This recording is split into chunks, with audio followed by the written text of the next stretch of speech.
반세기 전에 청년들이 거리로 뛰어나왔습니다. 그들의 구호는 끔찍했습니다. 아버지를 죽여라. 금지된 것을 금지하라. 30이 넘은 자는 아무도 믿지 마라. 60년대 68혁명의 구호였습니다. 청년들은 기존 세대에 대해서 얘기했습니다. 다른 세상을 얘기했습니다. 자본주의의 풍요로움이 있었지만 일부만 가져가고 있는 것에 대한 분노를 얘기했습니다.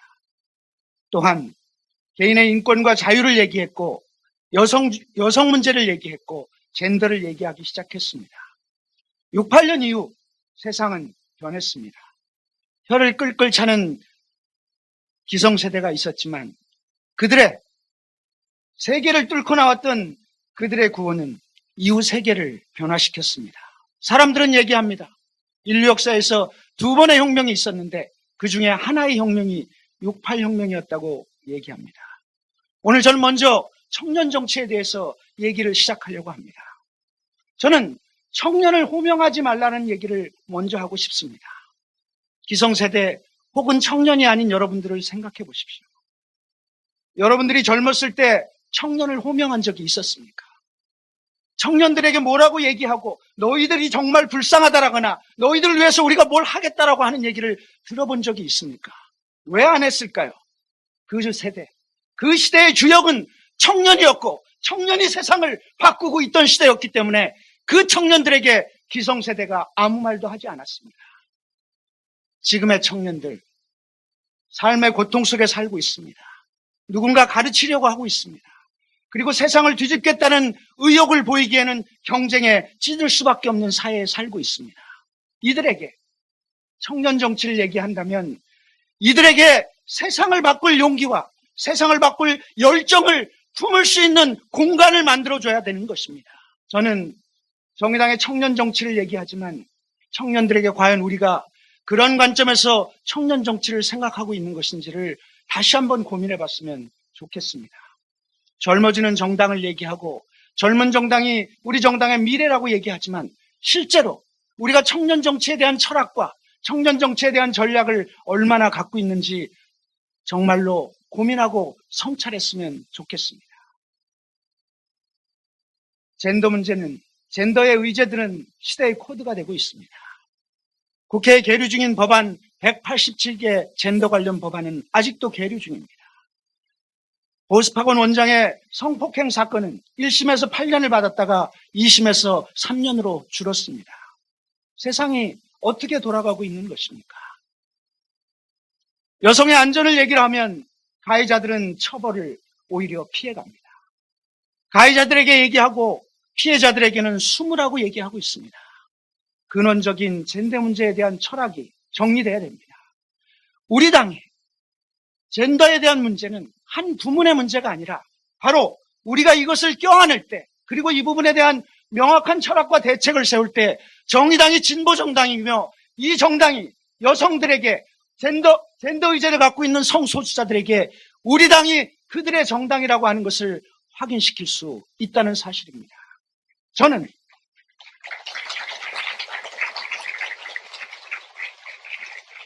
저는 이런 문제들이 우리 사회와 전혀 무관치 않다고 보고 있습니다.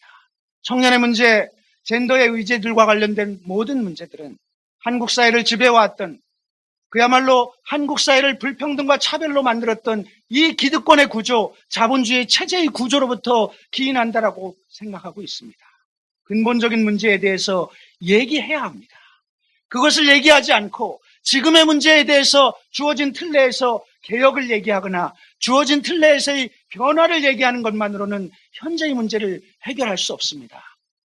과감한 의제를 던져야 됩니다. 과감한 이야기를 해야 되고 과감한 슬로건을 걸어야 합니다. 사회주의를 걸면 지지율이 떨어질 것이라고 하는 것, 전 예단이라고 보고 있습니다. 서구의 예를 들면 한국 얘기를 하라고 하지만 세계가 변하고 있습니다. 어느 세계에서 과연 어정쩡한 개혁의 깃발을 들고 성공한 정당이 있는지 한번 얘기를 해보십시오. 그동안 줄기차게 집권을 나누어 가졌던 서구의 삼인주의 정당들이 몰락하는 것이 오늘 세계의 현실입니다.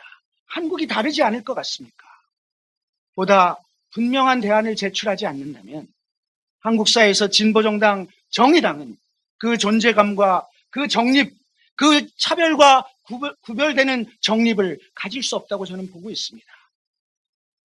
불평등과 차별, 개인이 중심이 되고 돈이 중심이 되는 사회에서 사회 중심주의, 사회주의를 왜 자신 있게 얘기를 못하는 겁니까? 당연하게도 우리 국민들이 그것에 대해서 갖고 있는 선입견이 있을 수 있습니다. 돌파하겠다는 생각도 해봐야 되는 겁니다. 만약에 다른 대안이 있어서 그 구호가 아니더라도 진보정당으로서 명확한 정립을 할 수 있는 구호를 갖고 있다면 써봅시다. 복지국가, 경제민주화, 정의로운 대한민국 모두가 쓰는 용어입니다. 그리고 그것으로 한국 사회의 변화를 책임지는 정당이라고 하는 것을 명확하게 제시할 수 없습니다. 저는 바로 그와 같은 관점에서 구체적인 정책들을 제출하고자 합니다. 지금의 선거는 당직 선거이기 때문에 공직선거처럼 세세하게 정책을 제출하진 못했지만 제2의 토지개혁을 얘기했습니다. 소득격차의 해소를 위한 방법들을 제시했습니다. 녹색전환을 얘기했습니다. 1가구 1주택을 얘기했습니다. 과격하고 선명한 구호라고 해서 반드시 추상적인 것만은 아니라는 사실입니다. 저는 총선 전략의 핵심은 우리의 새로운 메시지라고 생각하고 있습니다. 이 메시지를 가지고 정확하게 국민들에게 얘기했으면 좋겠습니다. 소금정당, 등대정당이라고 얘기합니다. 혹시 바다가 평온하다면 등대를 바라보고 오는 배가 하나일 수 있겠습니다만 폭풍우가 몰아치는 차별과 불평등의 이 바다에서 모든 배가, 아주 큰 배가 아니라면 모든 배가 등대로 몰리도록 돼 있습니다. 한국 사회가 이렇습니다. 등대정당이라고 하는 것을 단순하게 폄하할 수 없습니다. 지금은 명확한 빛을 내는 정당이라고 하는 관점을 가지고 바로 그 관점에서 우리 당의 미래를 봐야 합니다. 그래서 총선의 프레임을 바꾸고 민주당의 지지자들을 그 개혁을 그야말로 실종시키고 있는 민주당에 대해서 실망하고 있는 유권자를 불러오는 것이 바로 우리들의 총선 전략입니다. 메시지와 프레임을 바꿉시다. 여러분, 세계 역사에서 어떤 진보 정당도 기존의 보수 정당을 무너뜨리고 자리를 잡은 정당은 없습니다. 원래 있었던 자유주의 정당의 자리를 빼앗고 그 자리에 진보 정당이 들어가고 있다는 사실을 왜 모르십니까? 왜 민주당에 대해서 우리가 보다 분명한 차별과 정립하는 문제에 대해서 어정쩡해야만 합니까? 지역 정치를 활성화할 겁니다. 모두 다 얘기하는 주제입니다. 그러나 이런 문제들이 보다 분명하고 확실하게 지역을 어떻게 바꿔나갈 것인가에 대해서 얘기해야 됩니다. 제가 얘기합니다.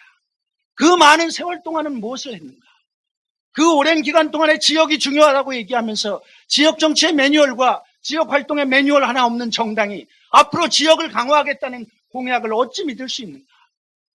그렇게 얘기하면서 권역별 비례대표를 중앙에서 비례대표를 쭉 줄 세우겠다라고 하는 것을 어떻게 이해할 수 있으며 진보 정치의 정체성을 얘기하고 진보 정당으로서의 미래를 얘기하면서 그러면서 어떻게 개방형 경선제를 얘기하는지 저는 알 수가 없습니다. 저는 단호하게 반대합니다. 국민에게 나가는 것은 우리들의 메시지를 가지고 나가는 겁니다. 결코 국민들에게 표를 받고 개방형 경선으로 우리의 문호를 열어서 투표를 같이 할 수 있는 구조를 만든다고 해서 찍지 않습니다. 더구나 민주당이 내년에 개방형 경선제를 50대 50으로 합니다. 이 구조 내에서 우리의 개방형 경선제, 7%의 경선제가 과연 소기의 성과를 거둘 것이라고 봅니까? 지역에서 땀 흘리며 일해왔던 우리의 활동가들, 우리의 정치인들은 어떻게 될 것입니까? 크고 강한 정당, 수권 정당을 얘기합니다. 저는 정말로 안타깝게도 심상정 후보의 연설을 들으면서 늘 느끼는 것은 그래서입니다. 그래서 뭐라고 하는 겁니다. 어떤 축구 감독이 골을 많이 넣어야 이깁니다라고 얘기하면 믿으시겠습니까? 골을 많이 넣으면 이깁니다. 중요한 것은 골을 많이 넣는 방법입니다. 이 방법을 어떻게 만들 것인지, 크고 강한 정당이 되겠다가 아니라 크고 강한 정당이 되기 위해서 우리가 어떤 절차와 무엇을 갖고 갈 것인지에 대해서 생각해 보았으면 좋겠습니다. 종료됐다는 벨이 울렸습니다. 동지 여러분, 저는 집권이라고 하는 이름을 함부로 얘기하는 것도, 저는 축구 경기에 나가서 우리가 이번에 월드컵에서 우승할 것이라고 얘기함으로써 정신승리를 할 수는 있지만 냉정해야 됩니다.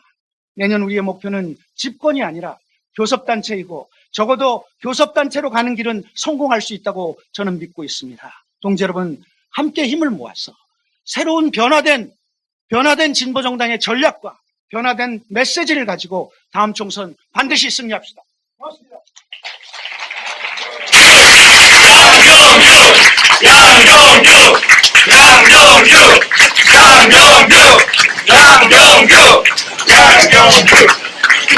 예, 수고하셨습니다. 이상으로 2019